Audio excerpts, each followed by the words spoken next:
How to change graphic settings in Need for Speed. If you want better visual or smooth gameplay, here is how to change graphic settings in Need for Speed on your phone. Let's get started. Open your Need for Speed application.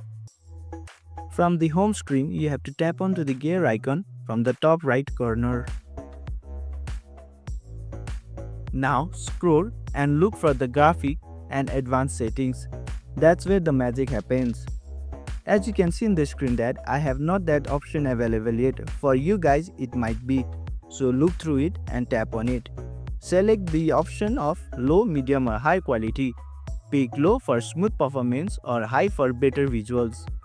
Some changes may need a quick game reset to fully apply.